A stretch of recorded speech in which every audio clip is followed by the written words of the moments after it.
In today's episode, we have Lucas Marino with us, and he is going to tell us a story of teaching technical courses and how it transitioned into helping other instructors get their online courses launched. You will also get to hear why it's important to niche down and find your ICA, the most common mistakes new instructors make, and the best benefits of being an entrepreneur. And now, on with the show. Welcome to the Online Course Igniter podcast, where you'll hear from successful course creators and how they were able to turn their passion into a thriving online business empire.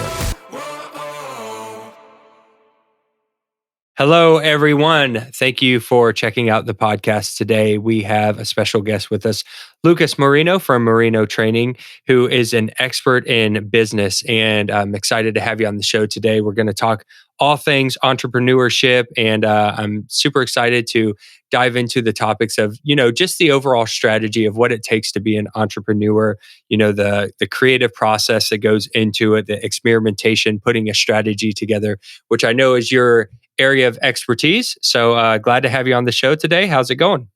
Oh, it's going great. Thanks for having me on, Jeremy. I really appreciate the opportunity to come meet your audience and, nerd out on entrepreneur stuff, because that's what I love to talk about. Yeah, me too. People say, do what you love. And this is something I truly love to do. And even in my downtime, this is what my topics and conversations usually evolve around. So I'm glad you're here to nerd out with me. Yeah, before we get started and we talk about some of the implementation of being an entrepreneur and business in general, why don't you just take a moment and you just let our audience know a little bit about you and what were you doing in the past before you got into the entrepreneurial space, and then what led you to being a business owner? Yeah, so I started out in the military, which is probably not a place most people would assume someone in this industry starts out. But I spent 21 years in the Coast Guard. And during my time in the Coast Guard, I was fortunate to spend 2 full tours in training. One as an instructor, and then one as a branch chief of the engineering and weapons school for the Coast Guard. So basically like the dean of the school, kind of running everything. And I just absolutely love the impact training has on people. I knew when I left the military that I wanted to, keep performing in the technical areas of engineering and specifically in sustainment. But I had this passion to never work for anyone ever again besides myself. I wanted to get out there and take on the adventure of entrepreneurship. So I launched a LLC and kept it slowly growing while I worked in some engineering capacity external to my own business. I was working with designing landing craft for the Army and working on sustainment strategies for nuclear submarines with the Navy. And all the while I was building my business. It started out, fairly technical, put some technical courses together, get those out to people that are interested in that type of stuff. And it evolved into something much bigger. Found myself enjoying the entrepreneurial journey more so than I think I thought I would. And I was helping other technical instructors get something out to the world that they hadn't previously experienced. They were very good at being an engineer, an asset manager. They weren't versed in launching a learning management system like Thinkific. They weren't versed in running a training business. It's different than running other types of businesses. So that's where I started to fall into my niche and really found that I was excited every day waking up to help other people like that. So I decided to pursue that more so, and I've been having an absolute blast doing it. Yeah, that's totally awesome. I mean, to be able to combine the things that you love, education, the engineering side of things, the, getting to help other people who are aspiring to be entrepreneurs and business owners and just finding, your place in the world. That's super exciting for anyone. So just to back up a little bit, the first technical courses that you mentioned putting out, what were those courses on? Yeah, so those were all with East Partnership, the first small business kind of online training platform that I launched. And East Partnership specializes in asset management, reliability-centered maintenance, corrosion prevention, life cycle engineering, life cycle management. So they were kind of like management level engineering focuses. And I was basically teamed up with a bunch of my friends that were consultants in the same space. And we were all like, hey, let's get this word out to people. Let's help our consulting clients. But for us to stop consulting and teach would take away from our opportunity to consult them. And they needed some more one-on-one time with the leadership. So we created the platform to get our courses out there so that their staff could attend our courses and we could work intimately with them on consulting. And it was just this 1-2 punch for our clients. It was very successful for these technical consultants. So that's how we started out. Was we started out small with asset management, lifecycle engineering, and RCM, and we kind of expanded from there. Yeah, that's really cool. I like the idea of online education being supplemental to a business. And that's kind of what it sounds like is you had the consulting thing going on, but then you're able to provide them with additional training that they can take at their own time to that business. And this is something I've spoken about before that, any kind of business, even if it's a gym or something like that, where you could provide additional resources to those people to help them along their journey, I think is just really awesome. Absolutely. Yeah, that to me, it was a force multiplier, right? So it gets them more intimate with you and your product because you can get down into the nitty gritty with details and they have time to immerse themselves in it. It's not like a conversation where you have to stop and ask for clarification. And can you go over that one more time? And can we look at this from a different perspective? You could go really deep on the course material and allow the students to do that at their own pace, at their own time. Another differentiator for us was most of our, I don't want to call them competitors, most of the other people in our space that were doing something similar, providing training to these same types of clients, they were doing it almost exclusively live, which is fantastic because that's really what people said they wanted. But it put them at a severe disadvantage when it came to opportunity cost. And this is a little bit more on the business side, but whatever you're doing, you're not doing something else. So if you're teaching today, you're not consulting right now. And it's like in some cases, teaching was less profitable than consulting. And in some cases, they needed to teach a vast number of people. And the client didn't want to have to stop work so that people could attend training. So this gave us the ability to give them a more flexible training option than we would have done if we were live face to face in those same spaces. Yeah, very good. That makes a lot of sense. So you do this program, the East Partnership. You go out and you're doing your own courses, which is great because you're learning the process along the way. You're learning how to create online courses, use these learning management software and systems, and everything like that. And then, did I understand you correctly? Once you did that, then you moved into a position where you were helping other instructors start creating their own programs. Right. Yeah. So one of the key points behind these partnerships, the business model was that we bring expertise from various consultants in our industry together. And so you had a one-stop shop for all of this training, even though, they're related, but they're different disciplines. Asset management's different than reliability centered maintenance, which is different than life cycle management. So we were able to bring all these top tier, senior consultants and trainers into the same organization and deliver these courses to an audience that would want access to all these different things, but definitely wanted experts in each area. And so it was helpful to us to be able to do that. But what I found was those people weren't just coming to me because they needed a platform. They were coming to me because they didn't want to stop what they did to go and learn how to put together a good curriculum for online delivery, how to load and manage a learning management system, how to run all the back end. I already knew how to do that.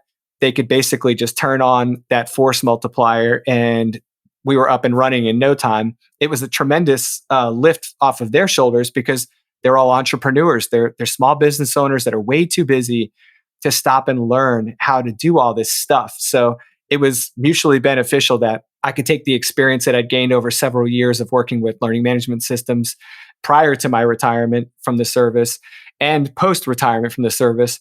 And I could immediately provide that value to my partners. That was one of the biggest selling points for East Partnership was, hey, why not do this on your own? Well, because you're going to have to stop and learn all this. And we could get you from zero to launched in no time compared to what it would take for you to do it yourself. And so that was kind of the premise. And I fell in love with that process of working one-on-one with people I really care about, great consultants, experts in their fields. And I was like, man, if I could do this for more people, it's really enjoyable being able to help them overcome that speed bump, if you will, in the beginning. Because I was meeting a lot of people that had this desire to get their own courses launched, to get all their own expertise out there so they could share it with more people.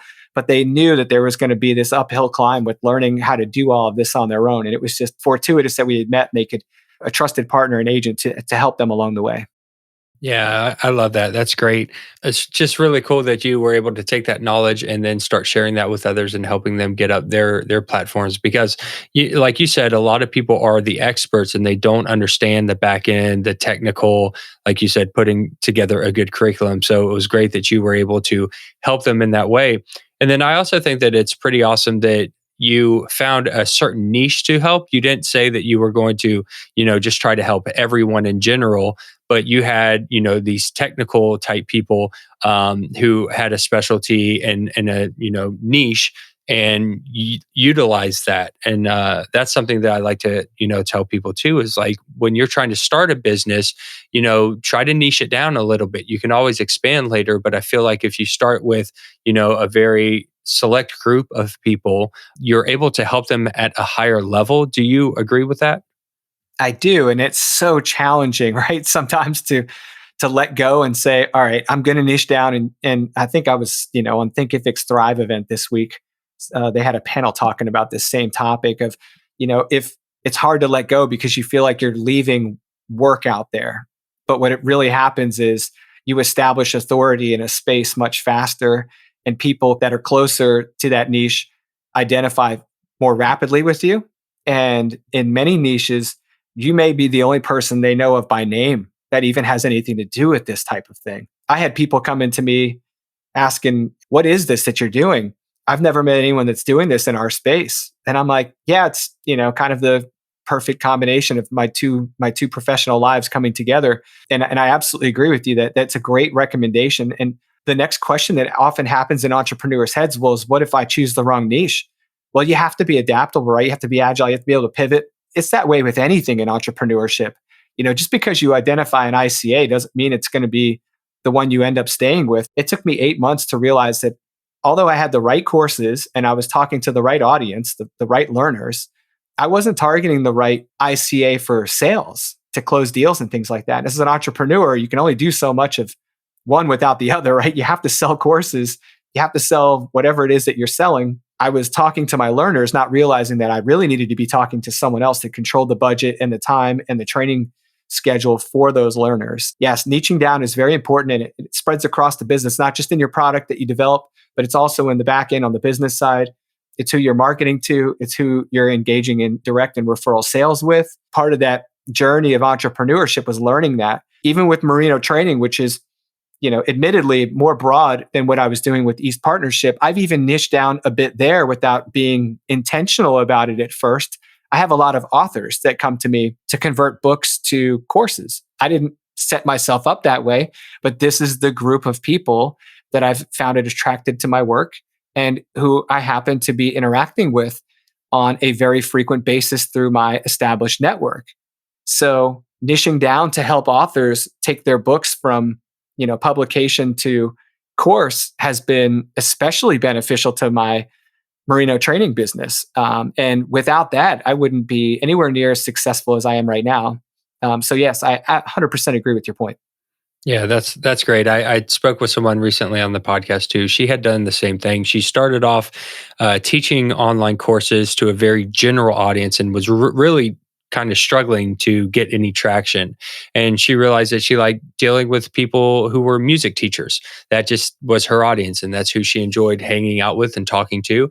And when she niched down into that section of music instructors who wanted to turn their live trainings or in-person trainings into an online course, then her business really took off. So I think that's a great point to make, is like you said, everyone's fearful that if you niche down too much, you're going to leave money on the table, but in doing so you generally make more money because you really can target and find the specific people who need your services. So I agree with you 100%. I want to get into some of the business, just entrepreneurship, business strategy, some things that you think about regarding that. But before we do, when you have these instructors coming to you and they want to turn, their live training into an online course, or they want to turn their book into an online course, and you're having to walk them through that process, or you're helping them through that process, What would you say is some of the common mistakes or common themes that you find people who are just getting into this industry tend to make or follow? I love this question because I believe in tailored services for my own business. I try to tailor them to the client, and you'll find that certain people struggle with certain things, right? Could be personality based, could just be experience based, could be levels of confidence, mindset, whatever. We all carry certain strengths and weaknesses. And so in each situation, I treat them individually, but I do find some common threads. One of which is people underestimate some of the simple yet multiple elements of like recording audio, for example, right? Like if you shield a microphone on the back, it can cut down on a lot of the room echo. If you don't have a top tier, expensive recording setup, you can still do very high quality recordings with some simple tricks like, sound buffering on the table and removing flat, hard surfaces from your immediate vicinity. One of the tricks I like to tell my clients is, hey, if you're just going to do an audio over something like a PowerPoint, which I know everyone wants to fall over dead when they hear that, but the reality is with certain very technical topics, people need to see a lot of material on the screen. They don't necessarily need to see you talking about it. They need to hear you and they need to see the information. And in those cases, I tell them if it's strictly audio, go in your closet, shut the door. It's a fantastic sound booth, right? Like Yeah. I got that from my time in recording. I used to be a recording musician, and we would do that with singers. We'd tell them, "Hey, go record your vocals in the closet." At the studio, we'd put them in a closet that was buffered with blankets, but your clothes do the same thing. And it's just little tricks of the trade like that. People underestimate that, so they'll go through all the trouble of recording a course. There's tons of room echo. There's tons of background noise because they rushed it or they didn't consider the fact that that stuff was going to bleed through the recording. A couple of other things are overspending initially on things like ads, right? So this is a Mhm. little bit more on the entrepreneurial side, but they're so desperate to get their courses out that they just start firing money into the ether for ads without a real strategy. I mean, I tested a little bit and found that it didn't really work for the people I was advertising to. Once I stopped doing that, stepped back, I said, of course it didn't. Those people aren't there. That's not how they're finding my products. They're not just randomly searching around on Google for reliability centered maintenance training. That's just not what those people in that space do. So this was a total waste of money. Whereas if it had been something that was more common, it may have been a better investment. But the reality was, most of the people that were investing and trying to find services were doing so through networks. And so it was better for me to spend time being present in those networks and becoming a source of authority in those networks on these topics and particularly on developing training for them. So yeah, it was, paid advertising. That was something that I went way too hard on at first without a good strategy. I find a lot of my clients underestimate the time commitment that it's going to take to record video because with video, there's so many more variables to control. There's lighting, there's imagery, there's your camera, there's the size of the files. Oh, well, just hit record and when we're done, we're done. Not quite. And you get it, and people that have done this get it. But for those who've never done it, it's quite eye opening for them, I think, to look at the time investment that it takes to record good video. So sacrificing quality should never be the initial decision to hurry up and get something done. You can do it with great quality and not spend a tremendous amount of time doing it if you do it right.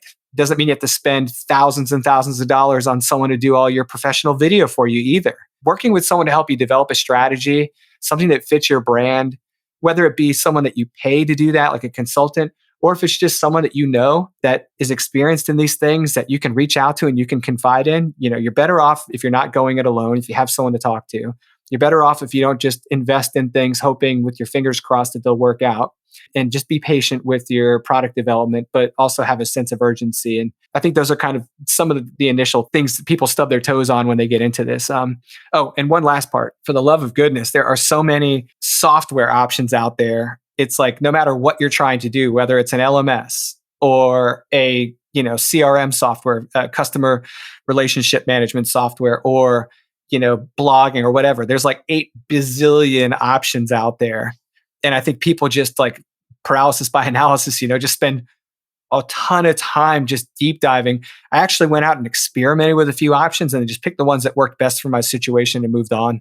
There's nothing saying you can't change your mind later, with certain types of software. But spend the time and money investing in the real core software that you truly are going to depend heavily on, like your LMS. Spend that energy there, and don't waste it on every little thing that comes by.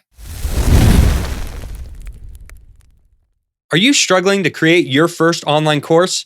Do you have an idea for a course topic but don't know how to get started? It can be hard trying to figure out everything that goes into course creation. How do you outline your course? How do you set up the technology to create the content? How do you publish it so that you can begin helping others and making money immediately? We know it can be difficult for first-time course creators.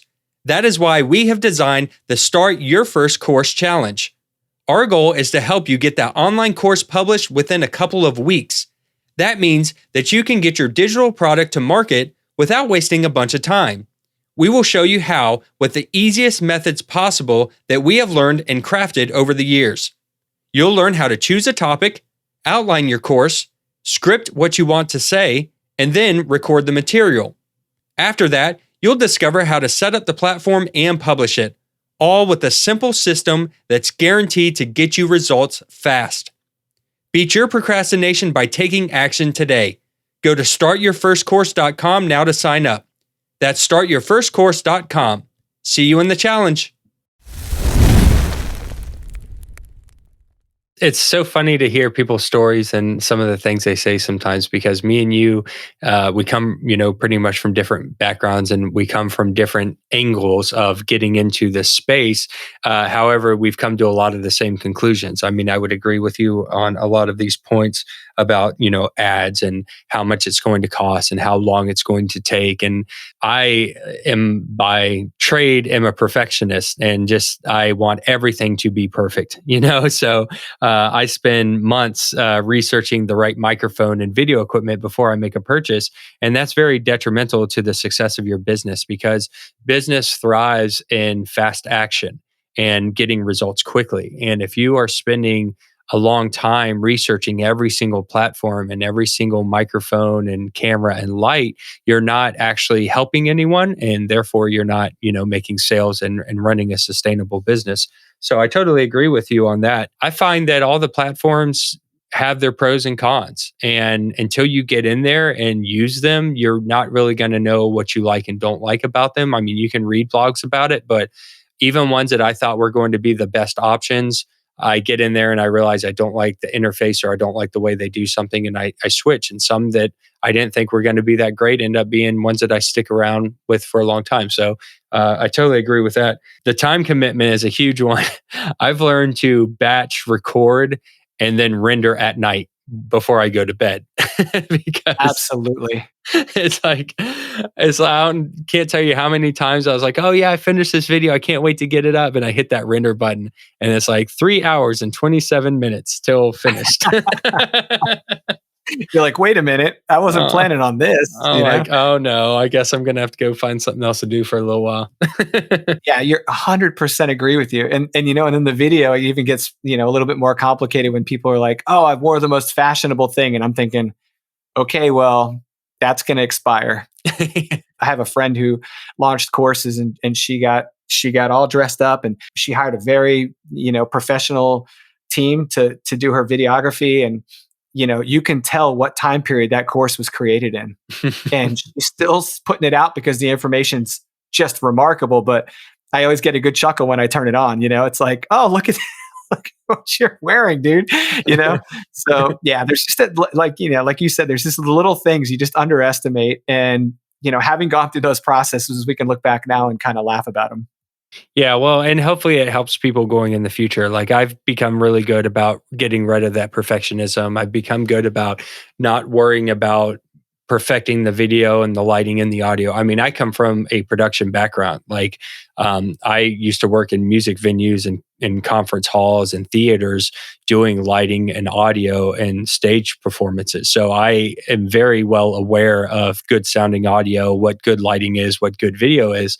And I used to have the studio. And when we started traveling, I had to get rid of all that stuff. And nowadays I, basically have my business in a backpack, and I just use very minimal things. And I've come to realize that people don't really care anyways. Like, the clothing, the lighting, the video, as long as it's decent enough to get across your point, the value of what you are providing is more important than the production quality. Would you agree with that?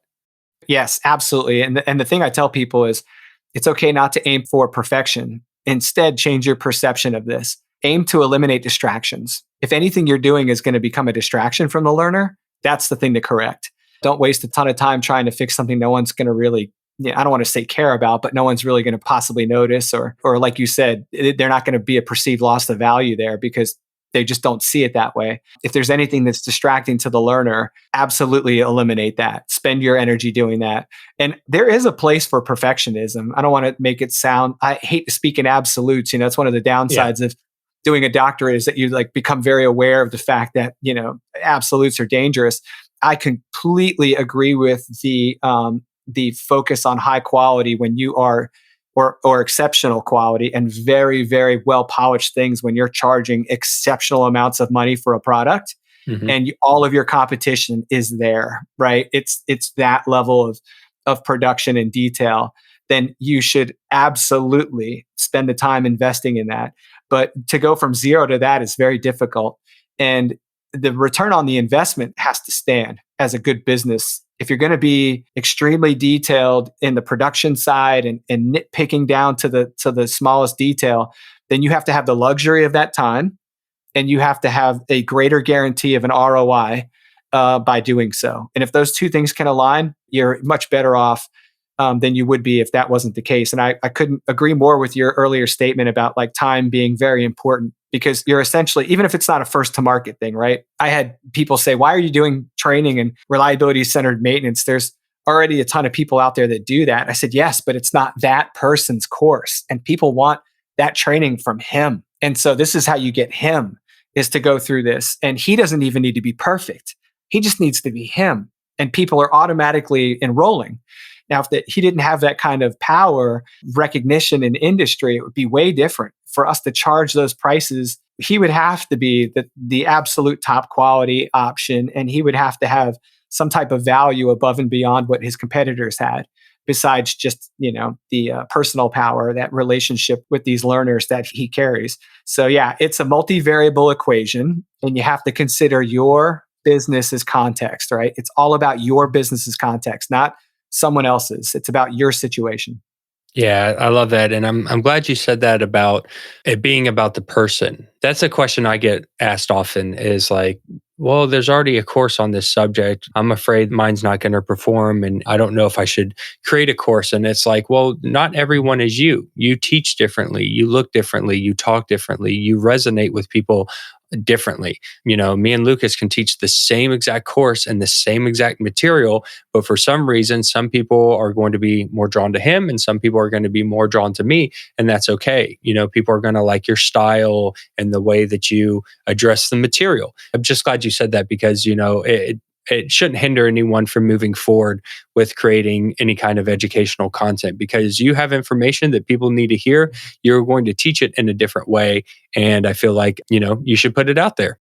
Sure thing. Yeah, that confidence to step forward is huge, right? And don't worry about rejection. I mean, when you step back and look at being an entrepreneur, there is no success without some measure of failure. There is not a single successful entrepreneur out there who just experienced untouched growth, never ran into a problem, wasn't rejected in some way, shape, or form by some segment of the population. It just doesn't happen. And I think we overcomplicate it because it is us, right? We take it personal and it's an emotional thing when it's your business, when it's you, especially when it's your product, because you feel like it's a reflection of your personality and developing something that's got your name on it. And there's a certain amount of your identity that goes into that. And I think that holds a lot of people back, but we don't even think twice about that in other areas of our lives. Think about like a major sports team that you invest in. You have a favorite football, baseball, basketball team. You're all in. You don't think twice about it. It's that team is unique.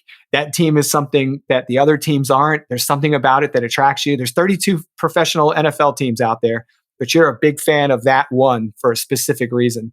And I feel like it's the same way with your learners. They're going to be a fan of yours because it's you and you did it your way and the value's there and the experience is there. And that's really what matters most.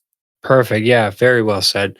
So I guess I just want to wrap up and ask a couple more questions just around just business and entrepreneurship in general, not so much about, courses, just your take on, what is it like to be an entrepreneur? What is it about entrepreneurship that you really love? And what are some things that people can take away from this talk today if they're maybe just starting out on their journey and being an entrepreneur?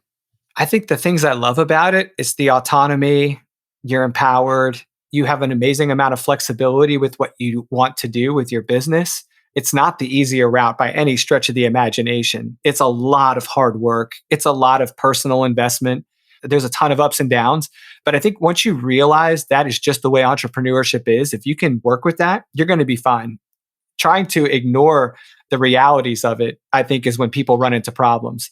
Knowing that you're going to have up months and down months, knowing that you're going to have some products that launch and do very well and others that maybe not, knowing that you're going to have moments where you're on fire and it seems like everything's working out just right, and then other moments where it seems like the whole world is falling down, like everything you touch is failing. All of this is normal. It's okay, and becoming comfortable with that, I think, is a really cool growth process for any professional. So I'm in love with that whole process. What terrified me was leaving stability, especially when you have a great amount of stability. So to me, the greater the amount of stability in your life, almost the harder it becomes to, in some ways, to become an entrepreneur, because you're going from a stable life to the wild, wild west.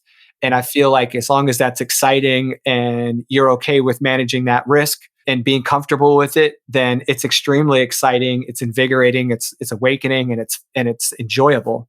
And there's a certain amount of pride when something you build succeeds, and you can pour yourself into it. It doesn't feel the same as if you're pouring yourself into something for someone else that maybe isn't as personally rewarding. You have to find out what motivates you. You have to find out whether it's a good fit for your personality. You can be multiple types of personalities, and it works out. You just have to make it work in your context, in your situation. The topic of money and the topic of mindset are probably the two things that were most difficult for me. I didn't understand the importance of mindset when I first started this, like how to think about the challenges, how to think about finances, how to think about, I knew finances. I just didn't know how to feel about them, And that sounds super weird coming from an engineer, but I can do all the profit and loss projections I want to do on a spreadsheet out as far as I want to go. And the rules don't change. You need fund flows to work for the business to stay afloat. But how you feel about it, that's a whole different ball game. I have coaches in my life that help me with that kind of stuff, because no matter how comfortable you think you are, no one's perfect. And we all need somebody there to help us when we're not seeing things clearly. So invest in coaches. I think that's a fantastic, very valuable thing to do. Don't try to be an expert in everything. I handed certain things off. I'm not a web developer. I'm not going to become one. I have people that help me do that stuff. I have people that are branding experts that I can lean on for my clients. Build a network of people that you can lean on and work with and trust. All of those things were very kind of like at the core, very important to me, lessons that I learned through the first few years of entrepreneurship. And they're still very exciting to me, because the stronger your network gets, the better the experience is, both for the entrepreneur and for their clients. My clients benefit from the strength of my network. It's not just me. I can provide excellent people for my clients to work with if it's not going to be me, because I have excellent people in my network to recommend to them. And this just drastically changed the way I did sales as well. I think one of the things that a lot of entrepreneurs struggle with is selling.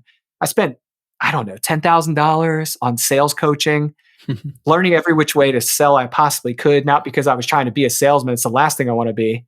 I'm not very comfortable in that skin. But I realized that wasn't a bad thing, and it was actually a strength. And if I just needed to harness my feelings about sales to not be salesy, because it doesn't come across as genuine, and no one likes to be sold to. And I hate being sold to. So, I had to figure out how to reconcile that with myself. How do I sell when I'm not comfortable being sold to? So I got a sales coach, and then I got another coach. And what I realized was I work much better in some sales systems than others. Cold call, direct sales is not my game. I know how to do it. It's just not my jam. I would hire someone else to do that for me if that's what I felt like my business needed, but it's not, thank God. I had to figure out, okay, well, if referral sales is really what I want to be involved in, how do I nurture that framework? How do I build it so it's repeatable? How do I build it so it's dependable? How do I do this? And it's relationships and, exploring new groups of people. And, so I'm throwing a ton at you, but the reality is, you're going to have to do this for yourself to a certain degree. You're going to have to get out there and experience sales. You're going to have to do it. You have to go out and do it. You're going to have to get experienced with running your money. You don't have to be a CPA, but you need to go find one, and you need to know enough about your money so that you don't need someone to bail you out because you just didn't understand how fund flows work. You need to understand branding is important. One of my dear friends and partners in training, she told me something one time that I thought was fantastic. We were very careful about how we behaved on social media, and I was telling her that I, was glad that we were that way. And she said, "Oh yeah, someone told me one time that when you own a company and you own a social media account, you're now a public figure and you need to behave like one." And I was like, wow, I never thought about it that way. I've just been doing it that way. So there's a lot of that, I think, as an entrepreneur that you have to kind of grab a hold of and run with. You have to start experimenting with these areas of business that you aren't an expert in, that you have to become comfortable with. You have to be knowledgeable in so you can make good decisions about those areas, even if you're not going to be the one that does it all. Yeah, definitely. And, just thinking about all the points that I wrote down here about what you just said, I feel like the main thing is to know that it's going to take practice, it's going to take time. You're going to have to work at some of these aspects of the business. Maybe, like you said, things that you're not comfortable with or things that you don't know how to handle right now. I know from personal experience, I've grown so much as a person just by having to get out of my comfort zone and learn how to do things like marketing and sales and just running a business in general, the finances, those kinds of things. But if you stick with it, you will come to greatness. Just got to keep going at it and keep working on it. And I feel like the coaching thing was a big eye opener for me. When I started investing in coaching, I really started making waves a lot quicker than trying to figure out everything on my own, because it's so difficult for someone, especially who maybe doesn't have a lot of money and is trying to bootstrap. And it's like, why would I pay for a coach $5,000 or $10,000 when I can't really afford that right now? But if they could only understand that paying for a coach, even $5,000 or $10,000, is going to make them, a lot more money and get them to that result a lot quicker. I wish I could take people and show them that, because it really moves you along. The coaches and the consultants and the people who have gone before you have figured out all these mistakes. Someone like Lucas is telling you he's been doing this for a long time. He's figured out those mistakes. He knows what pitfalls people are going to have, where they're going to mess up, what questions they're going to have when it comes to production and lighting and platforms and technology. And so why not pay someone to push you through those, a lot sooner and a lot quicker? It'll get you to your result you're trying to get to. So I just really appreciate all that. I just think that this has been a great talk, and you're a wealth of knowledge. And I feel like people are going to want to learn more about you and maybe how you can help them out in their business, if that's a possibility. So where can people find you online? Yeah, I appreciate that, Jeremy. Yeah, so you can find me at www.marinotraining.com. I'm very present on LinkedIn, Lucas Marino, nerd engineer guy. So you can see it'll be pretty easy to find me on there because I'm very active on LinkedIn. You can also find me at my email address. You could just reach out to me and send me a message. I love to meet new people. You can find me at lucas@eastpartnership.org. And yeah, just anytime you need to get a hold of me, just shoot me a message. I've got contact forms on all of my websites. I'm the one who answers them. I don't have somebody sitting at a desk somewhere that screens all my emails and calls and all that stuff. It's me. So reach out and I'd be more than happy to help you and talk to you. Very good. Well, we'll make sure that we link everything up that you mentioned in the show notes today. So if anyone needs that information, you can go to today's episode show notes on the website, and you can have easy access to Lucas. And we appreciate you being here today and sharing all this great information with the audience. And I just really hope that you have a lot of success going forward in the future. Thank you, Jeremy. And likewise, I appreciate the invite. And I wish everybody out there a really, really strong year this year. Thanks so much for joining us today, Lucas. You can find out more about him and his business by visiting marinotraining.com, or you can get the show notes of this episode along with links and resources by visiting onlinecourseigniter.com/84. Don't forget to enjoy the process, everyone, and come back next week for a brand new episode. Thank you for tuning in to the Online Course Igniter podcast. Make sure you subscribe wherever you're listening so that you don't miss an episode. If you would like to learn more marketing strategies and how to sell your online course, then also check out our free community where we share tips, tricks, and tutorials at onlinecourseigniter.com/community.